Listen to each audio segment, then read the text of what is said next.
Garabandal, nous étions prévenus, la mort du pape Benoît XVI marque la fin des temps. C'est ce que nous laisse entendre un homme du nom de Glenn Hudson. La mort du pape Benoît XVI jette une nouvelle lumière sur les mystérieuses apparitions de Garabandal. Ces apparitions qui évoquent la fin des temps. Un besoin urgent de repentance, la colère de Dieu à venir et la coupe débordante de poison remplie par des évêques, des prêtres, des cardinaux corrompus.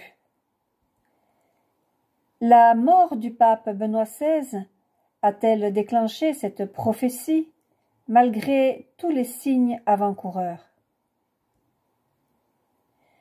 Alors je vous invite à écouter le dernier avertissement de la Vierge Marie, tel qu'expliqué par Glenn Hudson. Alors c'est un homme qui a été personnellement guéri en lien avec les apparitions de Garabandal. Et avec la mort du pape Benoît XVI, le récit de Glenn Hudson sur Garabandal pourrait être le dernier avertissement donné en ces temps et dans la dernière ère de l'Église. Donc là, on voit la vidéo et je viens de traduire donc les points les plus importants. Là, on voit Glenn Hudson sur la gauche. Donc Glenn était un ami et toujours un ami très proche de Conchita et un ami le plus proche d'elle. Il nous fait savoir que maintenant il y a une réelle clarté dans la prophétie de Garabandal parce que Conchita avait fait savoir, bien sûr de la part de la Sainte Vierge, qu'après le décès des 4 papes, eh bien, nous entrerions dans la fin des temps où nous allons faire l'expérience de l'avertissement. Cet avertissement qui va révéler nos péchés. Ensuite, il y aura le grand miracle et le message annonçait que si le monde ne se repentait pas, eh bien, il y aurait un grand châtiment. Conchita, dans une interview avec Monseigneur Garmendia, ça s'était passé le 27 août 1981, avait parlé de la fin des temps. À l'époque, c'était le pape Jean XXIII qui régnait, et la Vierge lui avait dit « Il ne reste que 3 papes avant la fin des temps. » Et Conchita avait dit à sa mère, il y aura 4 papes qui viendront, dont un qui vivra si peu de temps qu'il ne comptera pratiquement pas. Et c'est vrai que Jean-Paul Ier n'a régné que 33 jours. En 1995, Conchita a dit à Mère Maria de las Nieves Garcia, c'était une supérieure, qu'avant le début des événements, un synode important aura lieu. Et ce message faisait référence à l'avertissement à venir.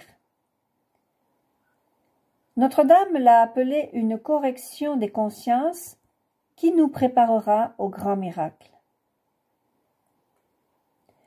Alors John Henry Western de LifeSite News nous dit « Nous sommes maintenant confrontés au synode sur la synodalité. Le pape François a dit que ce synode était une clé pour l'avenir.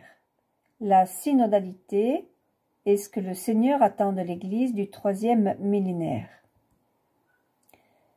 Monseigneur Joao Pereira Venancio, qui était évêque de Fatima, a déclaré dans le passé « Le message donné par la Sainte Vierge à Garabandal est le même qu'elle a donné à Fatima, mais actualisé pour notre temps. » En ce qui concerne le pape François, la prophétie nous dit qu'il irait à Moscou et à son retour au Vatican, il y aurait des hostilités qui allaient éclater en Europe. À partir de là, la situation va aller en s'empirant, et quand elle aura atteint le point de non-retour, eh bien Dieu enverra l'avertissement. Le site LiveSite News a entendu récemment des rumeurs selon lesquelles le pape se rendrait à Moscou, peut-être même d'ici fin février. Bon, ce ne sont que des rumeurs pour l'instant. Joel Omangino, qui est maintenant décédé, c'était un apôtre de Garabandal, allait se confesser au Padre Pio.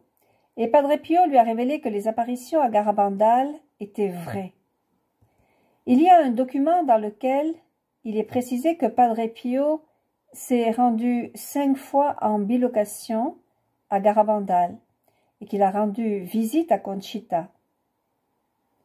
Or, il est un fait bien connu qu'il n'a jamais quitté son monastère.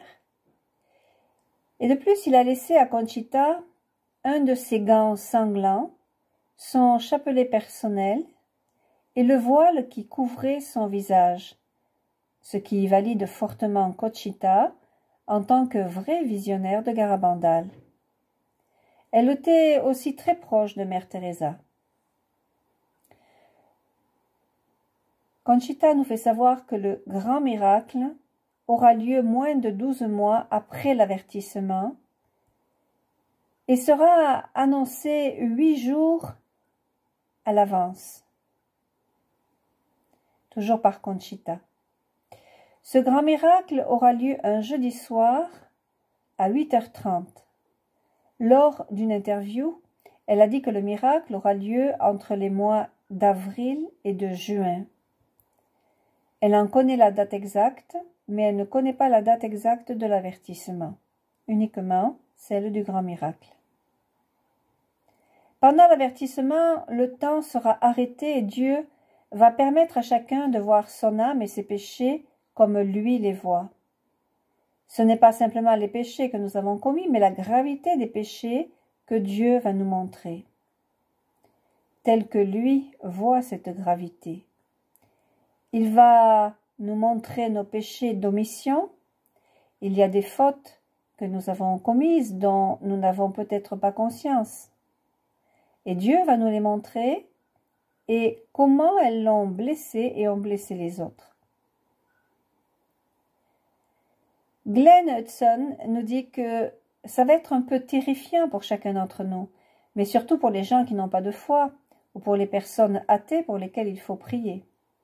Il a dit lui-même dans cette vidéo qu'il priait pour eux.